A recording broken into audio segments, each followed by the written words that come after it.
시어머니 장례식장에서 변호사가 읽어 내려간 유언장.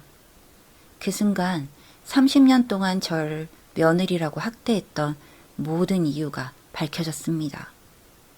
그런데 더 충격적인 건 제 옆에 앉아있던 시누이들의 얼굴이 하얗게 질려가는 걸 보면서 전 깨달았습니다.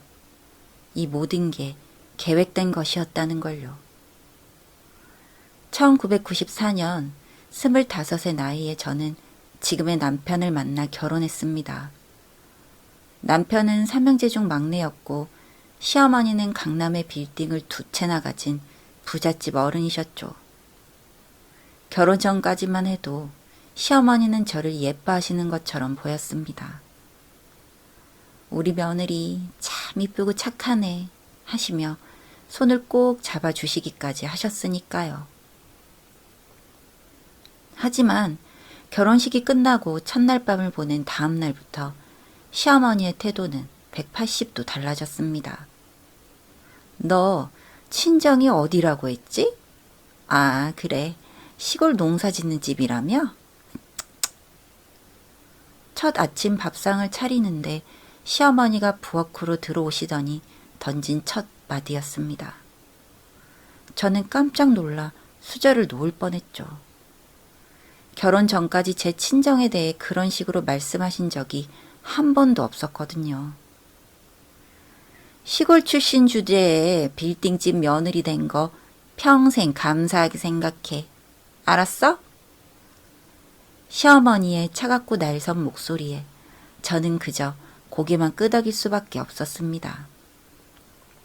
그때부터였습니다. 지옥 같은 30년이 시작된 건.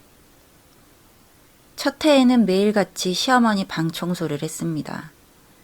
새벽 5시에 일어나 시어머니 방 청소, 아침 식사 준비, 온 가족 빨래, 점심 준비, 저녁 준비까지. 친정어머니가 농사를 하시던 것보다 더 힘들었습니다. 이것밖에 못해? 시골에서 농사만 짓다 왔으니 이것도 서툴겠지. 밥을 조금만 되게 지어도 국이 조금만 싱거워도 시어머니는 어김없이 이 말을 하셨습니다. 큰 시누이와 작은 시누이는 그런 시어머니 옆에서 킥킥거리며 웃기만 했죠. 결혼 2년차 저는 첫 아이를 가졌습니다. 그런데 낳고 보니 딸이었습니다. 아들도 못 낳는 주제에 밥은 왜 그렇게 처먹어? 시골년이 와서 우리 집안 대를 끊을 셈이야? 산후조리도 제대로 못하고 보름 만에 부엌일을 다시 시작해야 했습니다. 딸아이가 울어도 제대로 안아주지 못했습니다. 시어머니가 애 버릇 나빠진다 제지하셨거든요. 3년 후 둘째를 낳았습니다. 또 딸이었습니다. 이번에는 시어머니가 산후조리원에도 보내주지 않으셨습니다. 아들을 낳아야 자격이 있는 거지. 딸이나 낳는 주제에 무슨 산후조리원이야? 큰 시누이는 아들 2을 낳았고 작은 시누이는 아들 하나, 딸 하나를 낳았습니다. 시어머니는 그 손주들을 금이야 오기야 하며 키우셨죠. 하지만 제 딸들에게는 생일 선물 하나 제대로 사주신 적이 없었습니다. 엄마, 할머니는 왜 오빠들한테만 선물 사줘? 큰딸이 8살 때 물었습니다.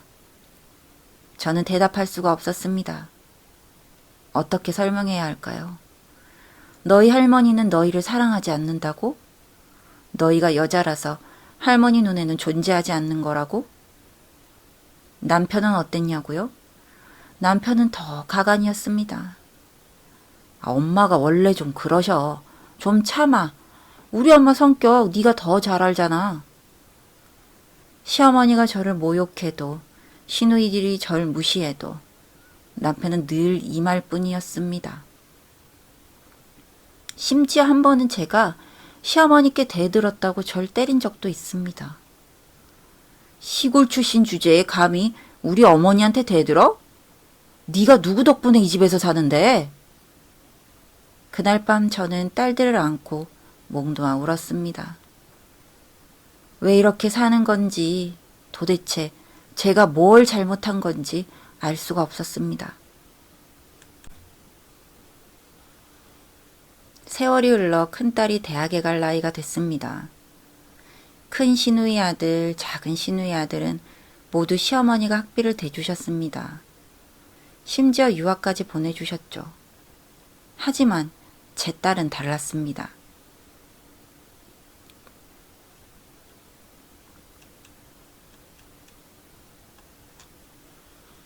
네 딸들은 네가 알아서 키워.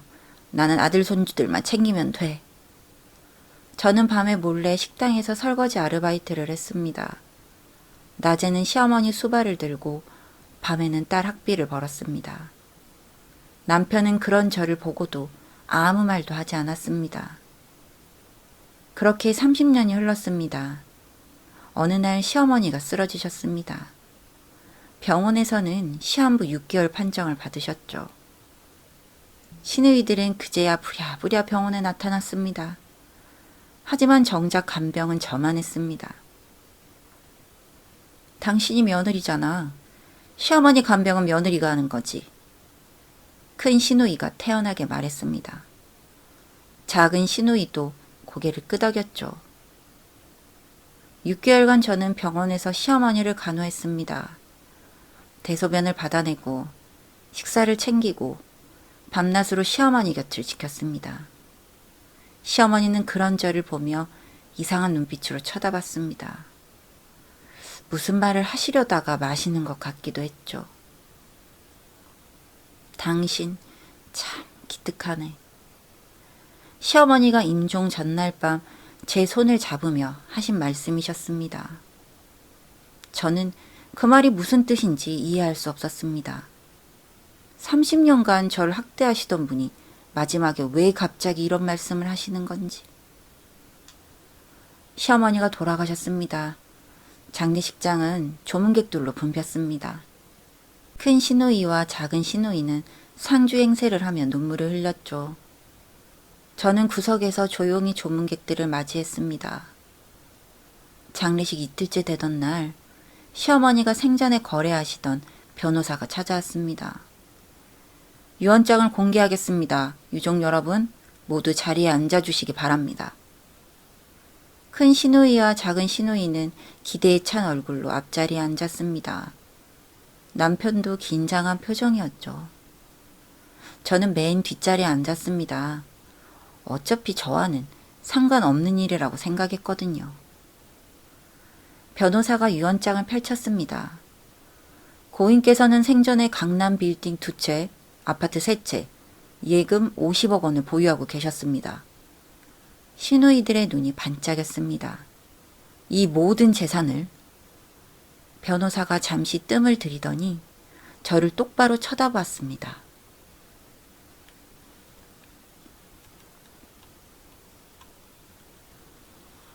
며느리 박수진 씨에게 전부 상속합니다. 순간 장례식장이 술렁였습니다. 큰 시누이가 벌떡 일어났습니다. 뭐라고요? 그게 무슨 말도 안 되는 소리예요? 변호사님, 유언장이 잘못된 거 아니에요? 변호사는 고개를 저었습니다. 잘못되지 않았습니다. 그리고 고인께서는 유언장과 함께 편지를 남기셨습니다. 이 편지는 며느리 박수진 씨만 읽을 수 있도록 봉인되어 있습니다. 변호사가 제게 봉투를 건넸습니다. 저는 떨리는 손으로 편지를 펼쳤습니다. 수진아, 아니 내 딸아, 30년 동안 정말 미안했다. 엄마가 너무 잔인했지. 하지만 이해해다오. 1966년 나는 어쩔 수 없이 너를 입양 보낼 수밖에 없었어. 미혼모로 아이를 키울 수 없는 시대였거든. 너를 보낸 후 나는 지금의 남편을 만나 결혼했고 2 딸을 더 낳았지. 그런데 25년 후 네가 내 막내 아들과 결혼하겠다고 집에 찾아왔을 때 나는 기절할 뻔했어. DNA 검사를 몰래 했더니 너는 정말 내 친딸이었어. 하지만 어떻게 말해? 사실 너는 내 딸이고 너는 내 남편의 이복 누나야 라고? 나는 그 사실을 평생 숨기기로 했어. 대신 너를 멀리했어. 너를 미워하는 척했어. 너와 가까워지면 진실이 드러날까봐 두려웠거든. 하지만 네가 30년 동안 나를 원망하지 않고 끝까지 며느리 도리를 다 하는 걸 보면서 나는 깨달았어. 네가 정말 내 딸이구나. 피는 속일 수 없구나. 두 딸들에게는 이미 충분히 해줬어. 이제 너에게 주고 싶구나. 그리고 부탁이 있어. 네 두 딸, 그러니까 내 외손녀들을 잘 키워다오. 그 아이들에게 미안하구나. 할머니가 많이 사랑해줬어야 했는데.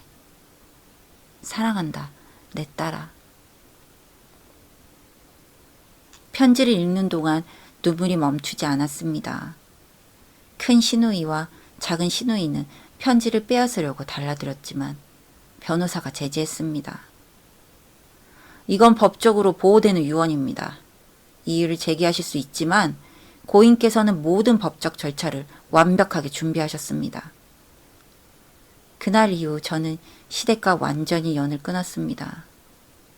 남편은 제게 매달렸지만 저는 이혼을 선택했습니다. 시누이들은 재산 소송을 걸었지만 모두 패소했죠. 지금 저는 두 딸과 함께 새로운 인생을 살고 있습니다. 어머니가 남겨주신 재산으로 딸들은 하고 싶은 공부를 마음껏 하고 있고 저는 평생 처음으로 자유를 느끼며 살고 있습니다. 30년 동안의 고통이 헛되지 않았습니다. 어머니는 제가 진짜 딸인지 시험하셨던 거였어요. 그리고 저는 그 시험을 통과했습니다. 이제야 이해합니다. 어머니의 차가운 눈빛 속에 숨겨져 있던 슬픔과 미안함을. 어머니, 이제는 편히 쉬세요. 딸이 잘 살게요.